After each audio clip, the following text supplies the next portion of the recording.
Hi everyone, welcome back to my YouTube channel. Today we're going to be discussing SQL. We're going to be diving into the world of SQL today. We are going to be creating database and table. These are fundamental skills that are required to manage data effectively. So whether you're a beginner or you're just brushing up on your SQL skills, this video has got you covered. Now grab your laptop and let's build a database together. Right, so we're going to be using SSMS for this tutorial. SSMS is the Microsoft's SQL Server Management Studio, right? So once you open your SSMS, the first thing you see on the interface is a blank interface like this with your Object Explorer open on the side. So the first thing we want to do is over here, we open New Query. New Query opens up it for us. Right. Now, to use the SSMS to even write any SQL syntax or query or whatnot, the first thing you need to do is be sure what database you're working from, right? As a matter of fact, once you open the SSMS, you will notice over here, there's something that says master, right? Master is a default database that's going to be open, that's going to be in use when you open SSMS. But we want to be able to create our own, a different database for us to use today. So in this case, we're going to use the syntax create database. Oh, me speaking on the language. Create database, and we'll write the name of the database that we're looking to create. So in this case, let's say we're using create data Krunchers, right? So create data Krunchers. This is going to create a database called data Krunchers. Once we click on this execute button over here, right? Execute, and if you notice at the bottom here, it says command completed successfully, right? So that's the first. That's how to create a database. Now, as it stands right now, we are still in the master database. There's two ways to do this. We want to be able to now use this data cruncher database from now on. There's two ways to do this. We can either come over here to the drop-down arrow and pick the database that we want to use, or we can type in use data crunchers and highlight on that and execute. If you notice, the database over there is now changed to data crunchers, the database that we just created, right? So moving on. So that's how to specify which database to use, right? So that's that one. Now, since we're in the database data cruncher, database called data cruncher, we want to now create a table. Okay. So to create a table, the syntax to create a table is, as said, create table. So we're going to use create table. Let's name this table employees. Okay. Now, we then need to specify which column goes into the table. So we open a parenthesis for the columns. Right. So the first column that we're trying to create is, let's say, employee ID. So we do emp ID. Let me just break it over here, put it down here so it can be clearer. Emp ID. Then we specify the data type that we want to use for this. So in this case, the data type for employee ID, since we're dealing with numbers here, employee IDs are numbers. It can be variable character. It can be character like if it's mixture of different things like numbers and alphabet. then it cannot be integer. But since we're going to be using number here, so let's just call that, let's just choose a data type integer in this case. And then moving on, we can choose to set this as a primary key or not. But if we set this as a primary key, which will only make sense to, we put in there as primary key. Primary key. Okay, and then comma, that's our first column. Then going on to the second column, let's call the second column first name. First name. Again, we specify data type. The data type we're going to be using for this is variable character, maximum of 50.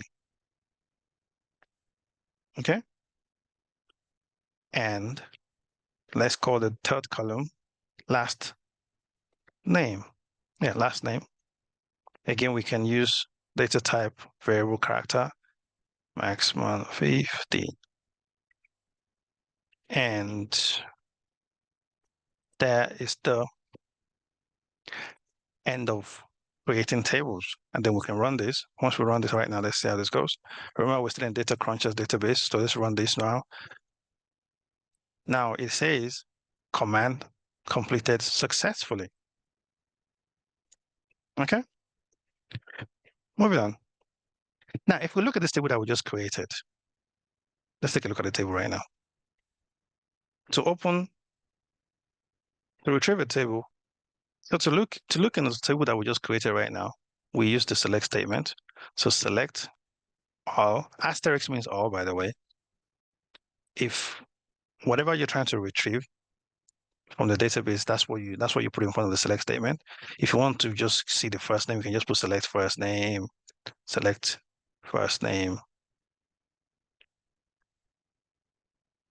from the database name, employees. But in this case, we're not looking for first name, we're looking for everything in that table. So we use asterisk. Asterisk means all. Select all from employees and execute, and then that gives us this table at the bottom here. But if you notice over here, the table is empty. Now we need to insert some values into that table. The syntax to insert values into that table is, as said, insert into, right? So insert into. Now insert into where? We need to specify that we're inserting something into a table. So we're inserting into the table that we created. The table is called employees. So we're inserting into employees. What are we inserting into employee? We open a parenthesis. We're inserting. We first need to specify which column we're inserting things into first. So we open the parenthesis. We specify that we are putting a value inside the employee ID column. We are also putting something inside the first name column and also in the last name column. And then we close that parenthesis, right? So now that we specify the column that I want to insert values into, we need to now specify the values. So how to do that? We type in the word values and we type in the values that we want to add into it. The first thing we type here will be related to the first column specified, right? So in this case, let's say employee ID 5678. Employee ID 5678. So this value 5678 relates to employee ID. So next thing is comma. Remember there's a comma here. So the next thing we type after this, the next value we type after this relates to first name. Now the first name is a string. The data type is a variable character. So in this case, it's a string. We then need to use a single quotation, open a single quotation before we type in the name. Let's use Donald Trump. Donald. That's the first name. We close the single quotation and comma. Then the value for the last name. The value for the last name, let's use open single quotation again and type in Trump, and then close the quotation. And we close the parentheses. Okay, so let's run this. There you go. It says one row affected, meaning something has happened somewhere in the background.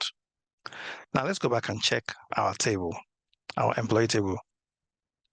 We go to select all from employees table. Let's run that. And there you go. If you see the table at the bottom over here, it says employee ID 5678, first name Donald, last name Trump. Okay. All right, let's say something has happened and we don't like this table, or maybe for some reason we have to delete the table. Okay. Delete everything totally in that table. We use the syntax drop table. Drop table means delete that table. Then we specify the table we want to drop, employees. Okay. If we run this right now, it says command completed successfully. If we come over here to find the table again, select all from employees table. See, now it's telling us that it's an invalid object name. That means that table does not exist anymore. Thank you for joining me on this tutorial today. I hope you found that very helpful. Remember, practice makes perfect. Don't forget to like this video, share, and subscribe. Until I see you again,